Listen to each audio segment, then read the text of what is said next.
A year ago this week, standing here with many of you, I instructed the Attorney General to write a regulation that would rein in the proliferation of ghost guns because I was having trouble getting anything passed in the Congress.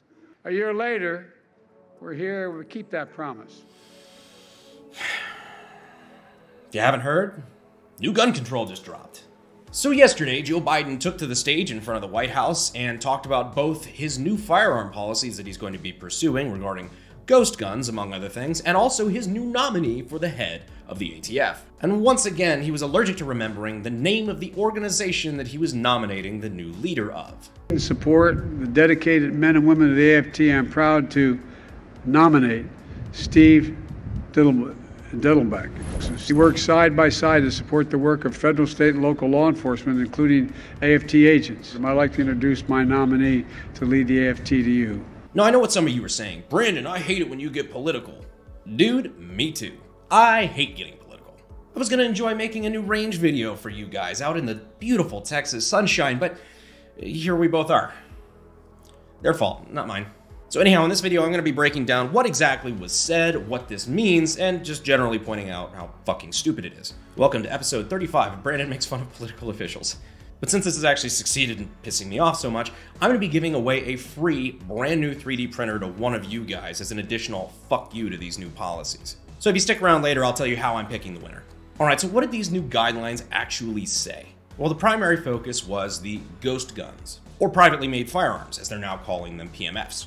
Primarily banning the business of manufacturing unserialized buy, build, shoot kits. This is like buying like a Polymer 80, like an 80% frame or something like that, along with all the other parts to build it once you turn that into a firearm, once you drill the holes and all that. Which currently under the law, as long as you're not a felon, is completely legal. The United States Department of Justice is making it illegal for a business to manufacture one of these kits without a serial number. Apparently going forward, these will now be treated like firearms under the Gun Control Act. And to, make and sell them, you've got to have an FFL, a federal firearms license, and be manufacturing them just like you are any other firearm with a serial number and everything, which means the person that you sell it to has to have a background check and a 4473. A 4473 is the form you have to fill out whenever you buy a gun at a gun store that has all your personal information on it, and they do a NICS background check, NICS. But you could just walk into a gun store and buy a gun without a background check yet. No, you can't. You haven't been able to do that since the 90s. Stop fucking saying that. If your local gun store gets caught allowing people to buy guns without a 4473, they're going to lose their license and possibly go to jail. Now here's some important context. It is legal, and has always been legal, for law-abiding Americans to make and shoot their own guns that they build for themselves. Nowadays, of course, you need an FFL if you're going to be, making your own guns for the purpose of selling to other people. But otherwise, if you're using it for your own purposes, there's no laws saying that you can't have your own personally made firearm. As long as you're not making like sawn-off shotguns or something that violates the NFA. Ask Randy Weaver how they treat that one. So if this is legal and has always been legal, why is the ATF going after these ghost gats now?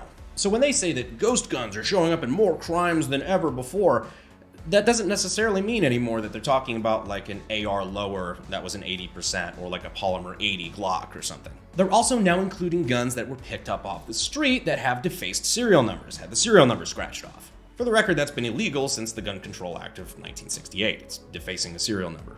Weird, it's like if you expand the category of ghost gun to include something that's already a crime, like, I don't know, defacing a serial number, for instance, then ghost guns start showing up in more crimes. Do you follow? It's like when they say, since we made pot legal here in our state, illegal drug use has gone down. Like, yeah, no shit, Sherlock, because you found the biggest chunk of illegal drug use and you legalized it. Therefore, cutting out the illegal drug use. They're still smoking pot, which I don't give a fuck about. I'm pretty libertarian about most things. I think I'm pretty consistent. Do whatever the fuck you want as long as you're not, diddling kids like politicians do. But anyway, before I'm found hanging from my ceiling fan, my point is they're using this same kind of logic and manipulation of data to try to make the ghost gun epidemic seem worse than it actually is. And no, I don't think homemade firearms should be regulated as common sense gun control. First of all, I don't believe any gun control is common sense. All gun laws are an infringement. Always have been. Now, that's probably going to trigger a lot of non-Americans at least, and that's fine. I respect your ability to, govern your country the way you see fit. I just want the same respect in return for wanting to hold on to whatever freedoms we have left in a country that was founded on the idea of dangerous freedom. But none of that is my point. My point is, it's not going to work anyhow. You know how most criminals get their hands on guns? Either just straight up from a gun store because they might have a clean criminal record, and no background check is going to change anything about that because there's nothing to find if they've got a clean record. Illegal black markets, or they just fucking steal them.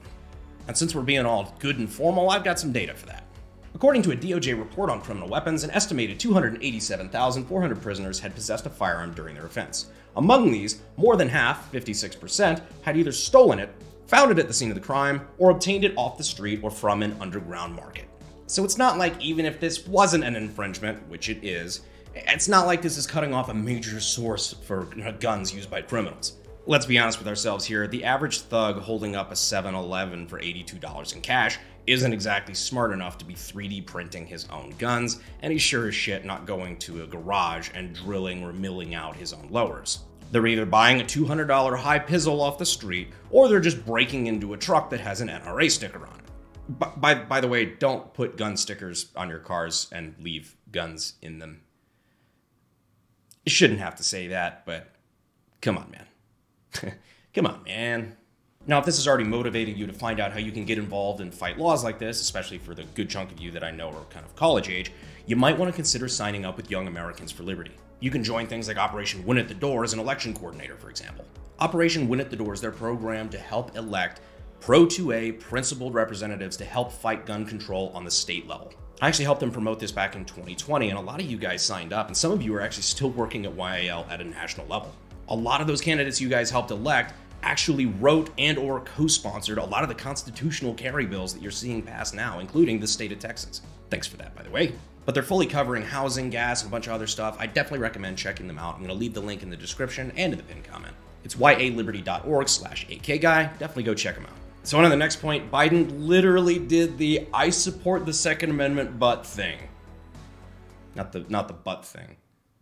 I support the Second Amendment but. Like he didn't do butt stuff. He could, I don't know. Where I was going with this is there's the meme about, FUDs like, I support the Second Amendment, but... And then they come up with some bullshit about why they don't actually support the Second Amendment. It's going to sound bizarre. I support the Second Amendment. You have a right. But from the very beginning, the Second Amendment didn't say you can own any gun you want, as big as you want. You couldn't buy a cannon. He literally said those words verbatim, like I can't make this shit up. Also, who the fuck told the President of the United States that you can't own a cannon? You have always been able to own a cannon. You can still buy a cannon. Legally speaking, it is literally easier for you to go out and buy a fully functional cannon than it is to get a single-shot little pink bolt-action .22 that you would teach a Girl Scout how to shoot on. Shit, I own a cannon. I've owned a cannon for a minute. From the Revolutionary War all the way up to the Civil War, the military enlisted the help of, albeit wealthier, private individuals who had entire goddamn warships. This is including a dozen or two cannons and the crew to run it, so that they could help fight America's enemies at sea. This is like the modern equivalent of asking for Elon Musk's help to take his private battleship to go bombard ISIS with his private team of mercenaries and SpaceX rockets converted to ICBMs. I would watch that movie. But there was never a point in US history where it was federally illegal for you to own a cannon. You literally get better legal advice subscribing to this channel than the President of the United States gets before a briefing to the nation. If you can't tell, I'm kind of edging a fucking aneurysm right now just talking about this, so I'm just gonna go ahead and move on. So Biden kept saying other, blatantly false things, including gun manufacturers and gun companies are immune from lawsuits. You just can't sue them. Eliminate gun manufacturers' immunity from liability. They're the only outfit. They're the only outfit in the country that is immune. And then he mentioned something about tobacco prostitutes. Imagine had the tobacco industry been immune to prostitute being sued. Now, this is obviously not true. Gun companies get sued all the time. They get sued all the time for real things. Things you can sue any company for. Breach of contract, unsafe products, recalls, things like that. He's just butthurt because you can't, theoretically, eyeballing that sketchy settlement there, Remington. You theoretically can't sue a gun company because somebody used their product in a crime.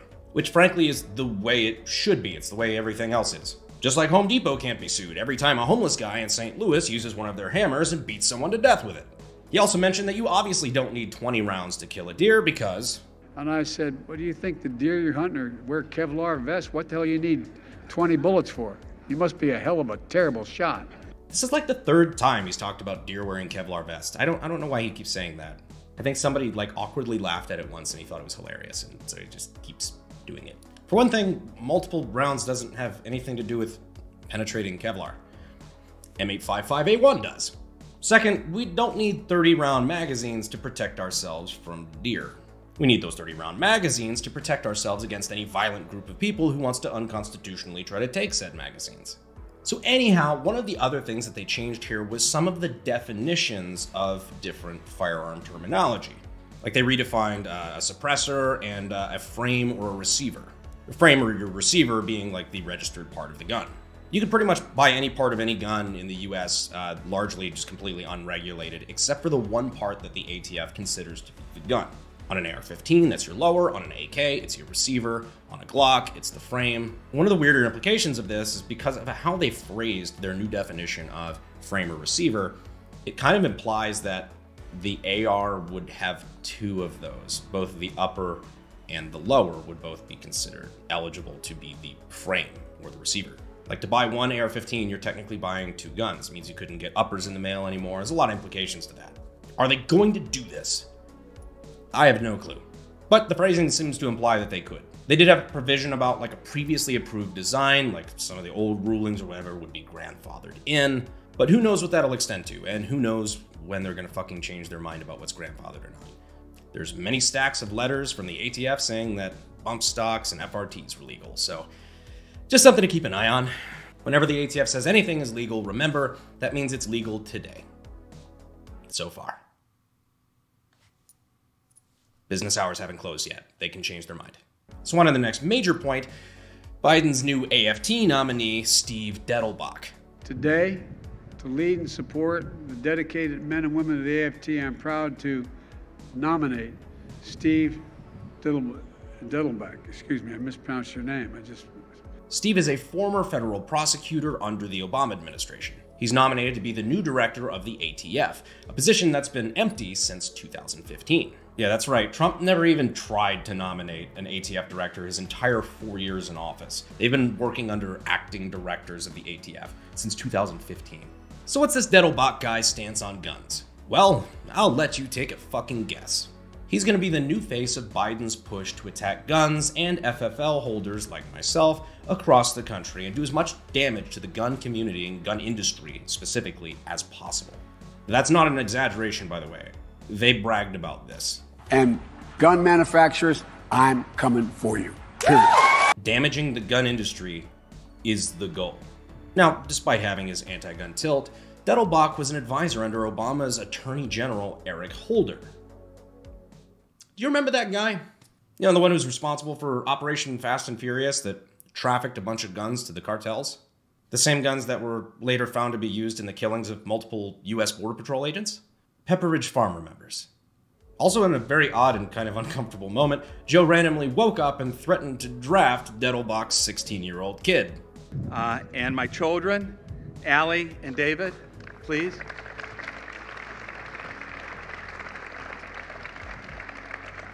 He's 16 years old. I want to draft him.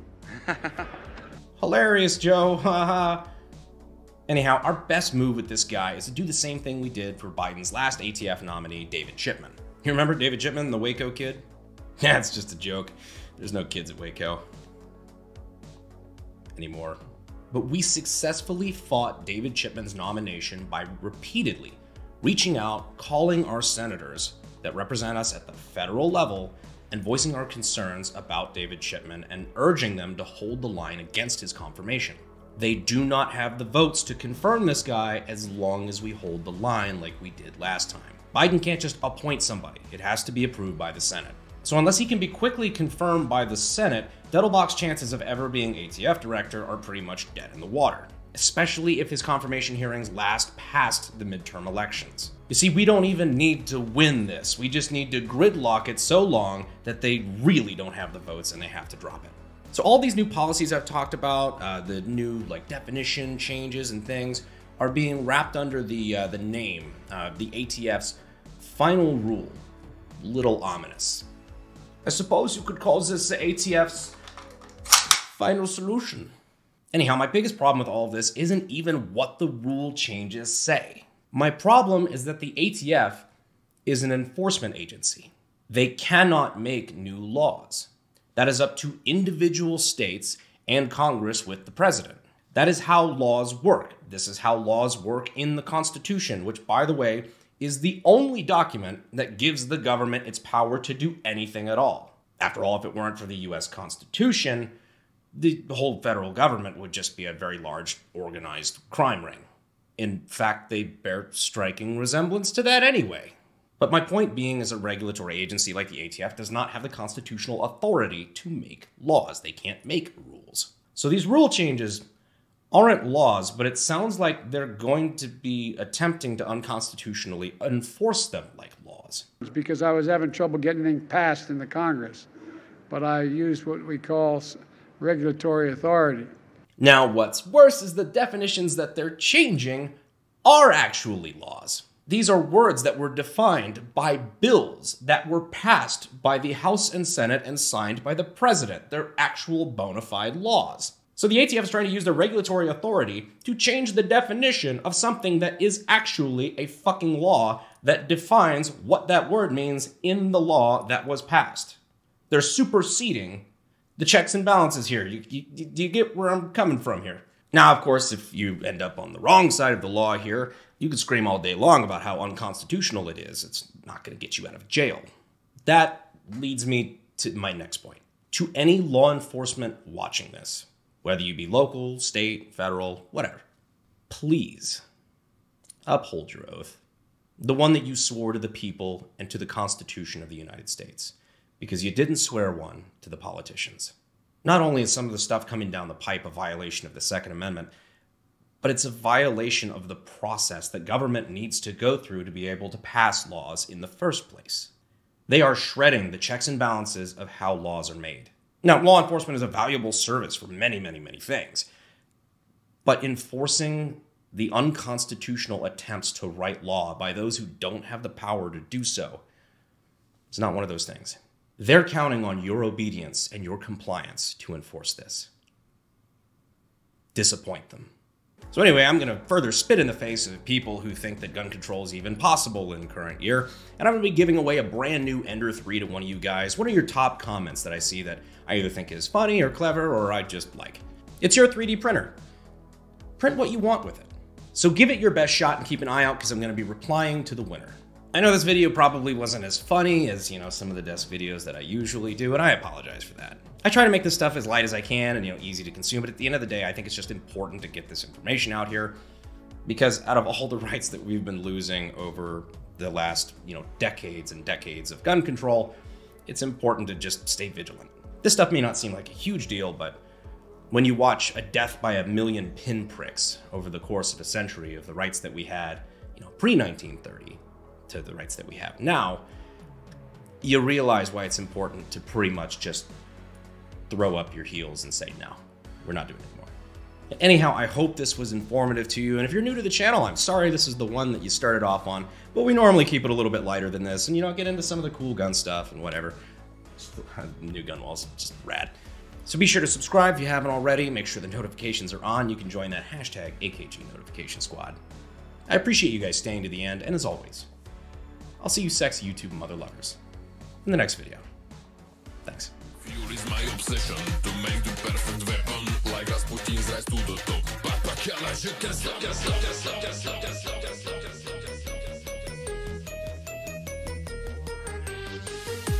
They're now including guns that are picked up off the street. Fuck me.